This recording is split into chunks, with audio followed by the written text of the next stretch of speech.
আসসালামু আলাইকুম। বাংলা সংবাদে আপনাদের সবাইকে স্বাগত জানাচ্ছি। আমি ফিরোজ তোহা। শুরুতেই বিআরবি কেবলস সংবাদ শিরোনাম। পুরোদমে ইরান এবং ইসরায়েলের মধ্যে নতুন করে যুদ্ধ শুরু হয়েছে, আর এরই মাঝে আমাদের হাতে এসেছে যুদ্ধের সর্বশেষ গুরুত্বপূর্ণ তাজা আপডেট সংবাদ। প্রথমেই জানাবো, ভয় এবং আতঙ্কে চতুর্দিকে সেনা মোতায়েন করে রেখেছে ইসরায়েল। ইরানে হামলার পর ইরানের পাল্টা হামলার ভয়ে ইসরায়েলের চারদিকে ব্যাপক পরিমাণ সেনা মোতায়েন করেছে ইসরায়েল। এছাড়াও ইহুদিবাদী নেতানিয়াহু সরকারকে গ্রিসে সরিয়ে রেখেছে, যাতে করে ইরানে হামলা হলে দখলদার ইসরায়েলের প্রধানমন্ত্রী প্রাণে বাঁচতে পারে। আজ একটি ভিডিওতে এই তথ্য জানিয়েছে সংবাদ মাধ্যম আল জাজিরা।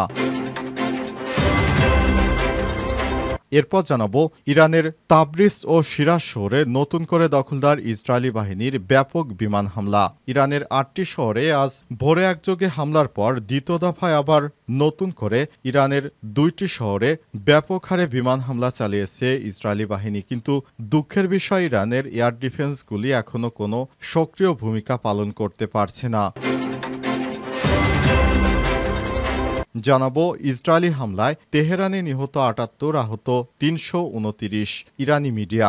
ইরানের বিভিন্ন স্থানে ব্যাপক হামলা চালিয়েছে ইসরায়েলের মধ্য দেশটির রাজধানী তেহরানে একাধিক স্থানে ভয়াবহ ধ্বংসযজ্ঞ চালিয়েছে তারা। এতে অন্তত 78 জন নিহত এবং 329 জন আহত হয়েছে বলে জানিয়েছে ইরানের বেশ কিছু সংবাদ মাধ্যম। এবারে জানাবো, ইসরায়েলের হামলার বিরুদ্ধে আন্তর্জাতিক সংস্থা জাতিসংঘে চিঠি দিল ইরান।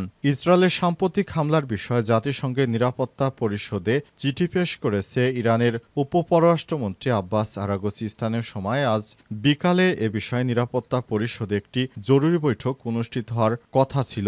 বৈঠকে এই চিঠিটি পাঠিয়েছে ইরানের পক্ষ থেকে। এবং সর্বশেষ জানাবো, এই প্রশাসন দিয়ে সুষ্ঠু নির্বাচন সম্ভব নয় বললেন ভিপি নূর।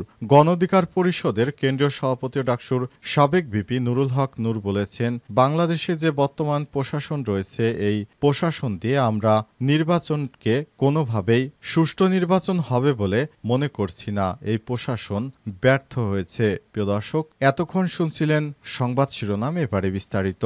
তবে তার আগে বন্ধুরা, অনুরোধ থাকবে এই সংবাদটিতে একটি লাইক দিন। এই চ্যানেলে আপনি নতুন হয়ে থাকলে আমাদের সংবাদটি দেখতে দেখতে চ্যানেলটি সাবস্ক্রাইব করে রাখুন। কমেন্ট করে বন্ধুরা আপনার মূল্যবান মতামত জানিয়ে দিন আপনি বিশ্বের কোন দেশ থেকে বা বাংলাদেশের কোন স্থান থেকে আমাদের সংবাদটি দেখছেন এবং শুনছেন।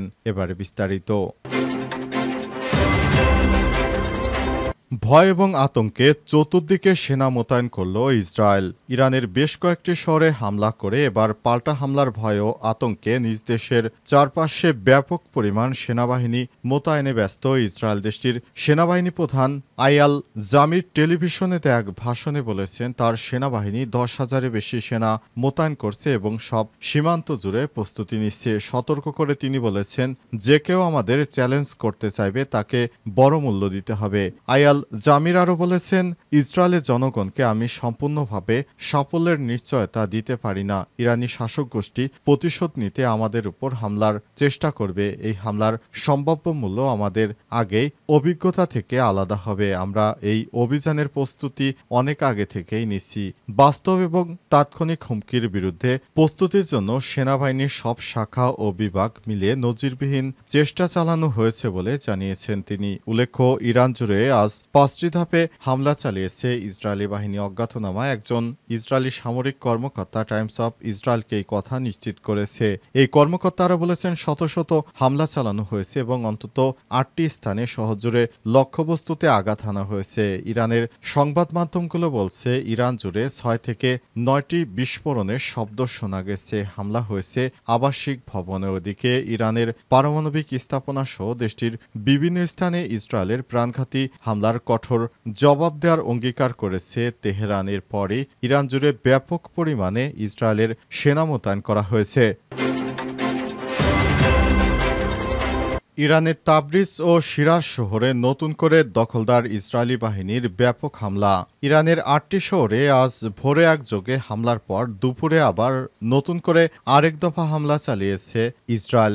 নতুন হামলার লক্ষ্যবস্তু করা হয়েছে ইরানের শিরাজ ও তাবরিজ শহর, পাশাপাশি নাতানজ পারমাণবিক স্থাপনায় নতুন করে হামলা চালানো হয়েছে বলে জানিয়েছে ইরানি সংবাদ মাধ্যম। এর আগেই আজ দিনের শুরুতে ইরানের বিভিন্ন অঞ্চলে ইসরায়েলের বিস্তৃত হামলার খবর পাওয়া যায়। এরপর উত্তর পশ্চিমাঞ্চলীয় শহর তাবরিজে নতুন করে হামলার খবর আসে। সর্বশেষ তথ্য অনুযায়ী হামলার পরিধি আরও বিস্তৃত হয়েছে, যার মধ্যে আছে কৌশলগতভাবে গুরুত্বপূর্ণ নাতানজ পারমাণবিক কেন্দ্র। তবে এখন পর্যন্ত ইসরায়েল নতুন হামলা নিয়ে আনুষ্ঠানিক কোনো মন্তব্য করেনি। পরিস্থিতি দ্রুতই পরিবর্তিত হচ্ছে। নতুন তথ্য পাওয়ার সঙ্গে সঙ্গে তা হালনাগাদ করা হবে। তাসনিম নিউজ এজেন্সির খবরে বলা হয়েছে, তাবরিজ শহরে বিমানবন্দরের কাছাকাছি এলাকায় একাধিক বিস্ফোরণের শব্দ শোনা গেছে। রাষ্ট্রীয় টেলিভিশন বলছে, কয়েক মিনিট আগে পূর্ব আজারবাইজান প্রদেশে নতুন বিস্ফোরণ ঘটেছে। তাসনিম আরও জানায়, আগের হামলার ঢেউয়ের প্রদেশটিতে অন্তত 10টি স্থানে আঘাত হানা হয় এবং এতে কমপক্ষে 3 জন নিহত হয়েছে। ইসরায়েল কর্তৃপক্ষ হামলার নতুন এই তরঙ্গ ইরান জুড়ে উত্তেজনা আরও বাড়িয়ে দিয়েছে। কিন্তু আমাদের একটি বিষয় জানতে ইচ্ছে করে যে ইরানের এয়ার ডিফেন্স সিস্টেমগুলো কি করছে। ইসরায়েলি হামলায় তেহরানে নিহত ৭৮, আহত ৩৩৯, বলছে ইরানি মিডিয়া। দখলদার ইসরায়েলি বাহিনী ব্যাপক আকারে ইরানে হামলা চালিয়েছে। এই হামলায় সেখানে অনেক মানুষ মারা গেছে। দখলদার ইসরায়েলি বাহিনীর হামলায় সেখানে নিরীহ ইরানিদের লাশ পড়ে রয়েছে বিভিন্ন জায়গায়, যেগুলো সত্যি অন্তরের ব্যথিত করে। কিন্তু তারপরেও আমরা কোনো কিছু করতে পারছি না, বা মুসলিম বিশ্ব এখনো চুপ হয়ে বসে আছে। ইরানের কি কোনো সমর্থন নেই যে তারা ইসরায়েলের এই হামলাকে প্রতিহত করবে?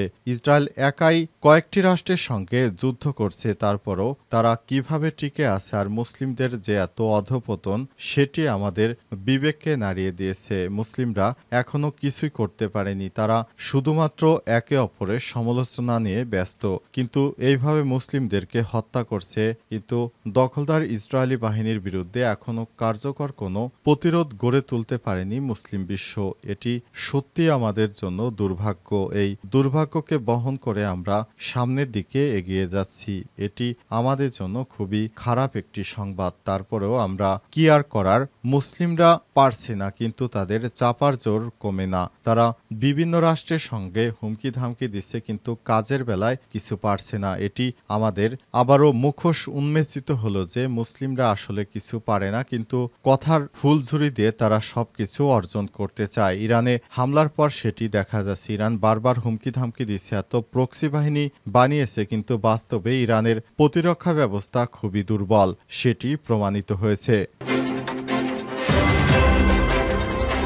ইসরায়েলে হামলার বিরুদ্ধে জাতিসংঘে চিঠি দিল ইরান। দখলদার ইসরায়েলি বাহিনী ইরানে ব্যাপক পরিমাণ হামলা চালিয়েছে। দখলদার ইসরায়েলি বাহিনীর হামলায় নিরীহ ইরানের মানুষ ব্যাপক হারে মারা গেছে। এরপরই ইরানের পক্ষ থেকে জাতিসংঘকে চিঠি দিয়ে বিষয়টি জানানো হয়েছে যে ইহুদিবাদী ইসরায়েলিরা কিভাবে ইরানে ব্যাপক হারে হামলা চালাচ্ছে, এবং সেই হামলার জবাবে এখন পর্যন্ত ইরান তেমন কার্যকরভাবে কোনো পদক্ষেপ গ্রহণ করতে পারেনি। অবস্থায় পুরো ইরান জুড়ে আতঙ্ক বিরাজ করছে। সকালে প্রথম এক দফায় হামলার পর দুপুরে আবারও ব্যাপক হারে সেখানে বিভিন্ন শহরে ইসরায়েল হামলা চালিয়েছে। এই হামলায় ব্যাপক ক্ষতির সম্মুখীন হয়েছে ইরান, কিন্তু এখনও ইরানের পক্ষ থেকে কার্যকর কোনো পদক্ষেপ গ্রহণ করা হয়নি। ইরান এখনও পারেনি দখলদার ইসরায়েলের বিরুদ্ধে কোনো শক্ত পদক্ষেপ নিতে। কিন্তু এদিকে জর্ডানের আকাশ ঘিরে রেখেছে যুক্তরাষ্ট্র। যুক্তরাষ্ট্র থেকে অনেক বিমান মোতায়েন করা হয়েছে জর্ডানের আকাশ সীমায়, যাতে করে সেসব এলাকা দিয়ে ইহুদিবাদী ইসরায়েলে ইরান হামলা চালাতে না পারে। কিন্তু একটি দুঃখের বিষয় যে ইরান এই পর্যন্ত একটি যুক্তরাষ্ট্র ও ইসরায়েলের কোনো বিমান ধরতে পারেনি। তাহলে তাদের এয়ার ডিফেন্স কি কাজ করে না, সেটি এখন দেখার বিষয়। তারা একটিবারের জন্য তাদের এয়ার ডিফেন্স সিস্টেমটিকে সফল করতে পারেনি। এটি অত্যন্ত দুঃখের বিষয়। দখলদার ইসরায়েলি বাহিনীর বিরুদ্ধে ইরান এর আগে যত যতবারই হুঙ্কার দেখ না কেন আমরা মনে করেছি ইরানের সঙ্গে যুদ্ধে ইসরায়েল জিততে পারবে না, কিন্তু এবার এমন একটি পরিস্থিতি তৈরি হয়েছে যে দেখা যাচ্ছে ইসরায়েল ইরানে ব্যাপক হারে হামলা চালাচ্ছে, কিন্তু ইরান কিছুই পারছে না। এটি সত্যি আমাদের ভাবিয়ে তুলেছে।